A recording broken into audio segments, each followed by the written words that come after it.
This is Salima, where I served as a Peace Corps volunteer.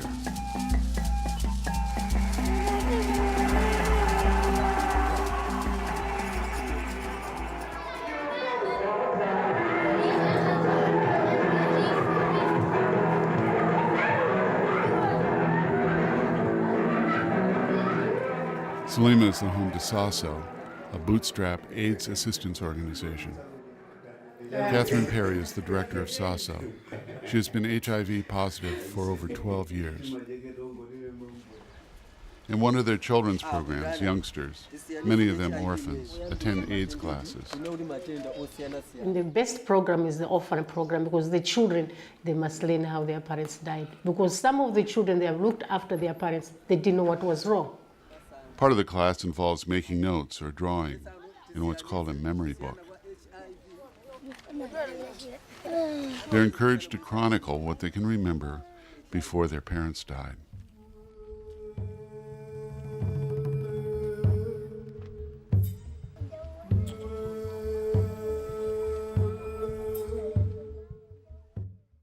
Actually, what we are trying to do is to emphasize that when you are HIV positive, that's not the end of the end of the day, that you're dying tomorrow or next day, but they have got more time.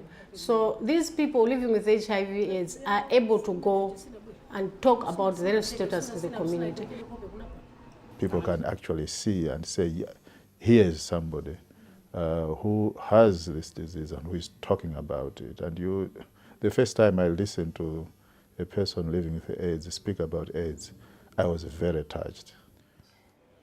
My husband died in 1989, and he died because of AIDS. And then I decided myself to go and also be tested in 1990. That's when I knew that I was positive. But you know, that time of the 1990s, it was very difficult for somebody to talk about his or her status. Catherine was a nurse working in a hospital. She told her friends she was positive, and they turned on her. I quitted the job because I could not handle the situation with the people that I was working with. I was very, very badly treated. Even Catherine's relatives shunned her, threw her out of her own house. She took her 2 young children and ran. After the 4 years, that's the time I discovered that it was not good for me to keep on running. And I decided to settle down and started this organization so that people should understand. My clients should not face of what I have faced. That's what made me come out in the open. There are more than 70 volunteers in SASO. Many of them are HIV positive. The volunteers monitor those who are ill in the villages and provide them with support. We put people who are positive or who are chronically ill at ease, because we want to die. These people, we want them to die in dignity.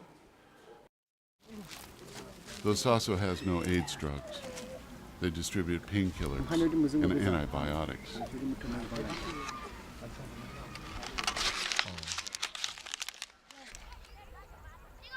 In another part of the district, I found a common AIDS story. Laveti Malswi is often sick. Her husband and much of her family have died. This spring, she was too ill to work in the fields and plant her crop. Now she has no food to feed what remains of her family. 3 granddaughters and a daughter crippled by polio are in her care. All they have to eat are edible weeds.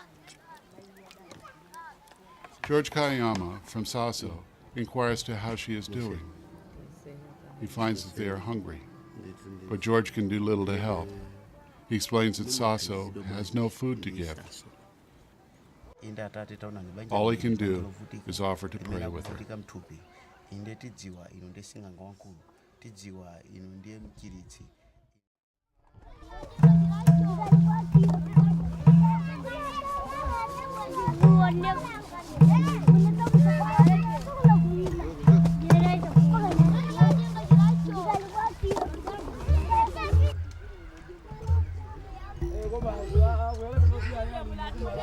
Malawian women do most of the work in the village.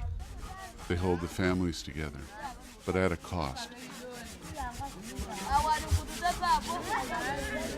They don't have the economical power, and they don't have really the power to negotiate sex. It means that lots of them start sex not when they are young, not really because they want it, but because of pressure.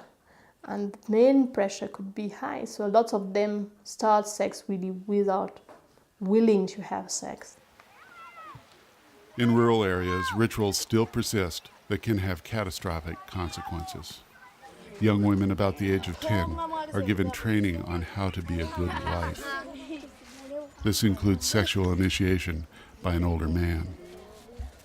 Besides the possibility of contracting AIDS, the training can have disastrous emotional effects. Sure, there is lots of rape. You could call it rape. It's never called like that in this society, but it could be also associated to that. The problem is they don't have the power, so they don't negotiate sex, and they are very passive. And it's not like in Europe or in the States, where if you don't want, you don't want. A no is a no. In this society, for a girl to say no, it's maybe more complicated. It's not uncommon for older men to make offers to younger women. For many girls, money for food or school fees is hard to refuse. Frequently, these men are HIV positive, and the women become their victims. Cannot find other means of making a living and want to sell sex for money, or are forced to sell sex for money, then they put themselves in a risky situation. Because of their older sexual partners, the virus that causes AIDS begins to appear in women about the age of 15.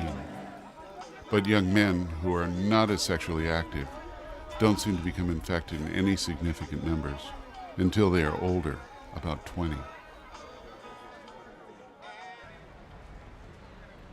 AIDS ravages more than its victim. The well-being of the whole country is threatened. In Malawi, AIDS could very easily destroy what was once a promising future. And in certain sectors like the police, like defense, like teachers, engineers, it's really having a big toll. And these are people who take quite a long time to train. It's a huge impact daily because of all these deaths, but it's going to be a huge impact long term because the next generation coming up, they will not have the chance they should have had to be able to have good education. Malawi introduced free education for all, but it seems impossible for the country to maintain it. AIDS is killing nearly 300 teachers a week.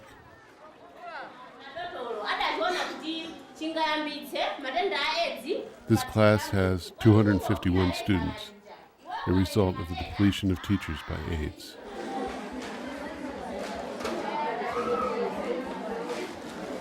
Try as they do, even the most highly motivated students have trouble in this environment.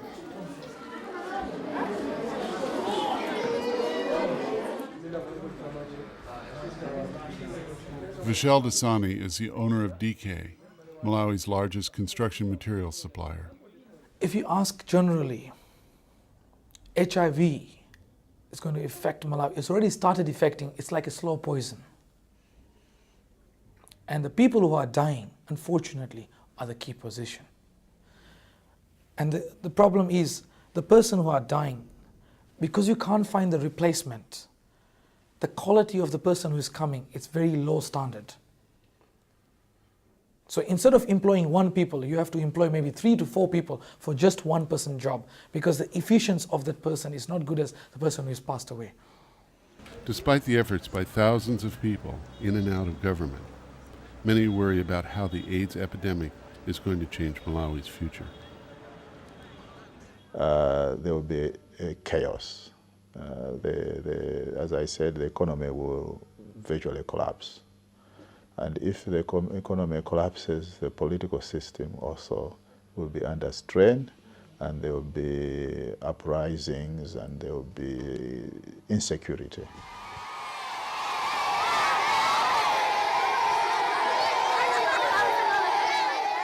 Half the population of Malawi is under 15. Most of them are not infected by the AIDS virus. In fact, the future of Malawi depends on keeping this generation from becoming infected. These young people are HIV positive. They are some of the most effective volunteers in Malawi's war against AIDS. In a few minutes, they will face 2,500 elementary school students.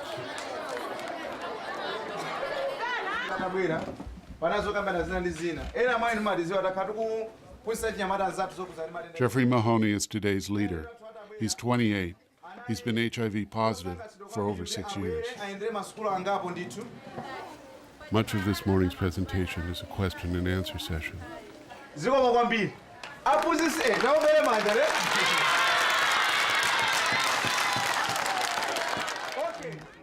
Besides appearing at schools, they distribute information on confidential AIDS testing. And they also advocate what they call safer sex.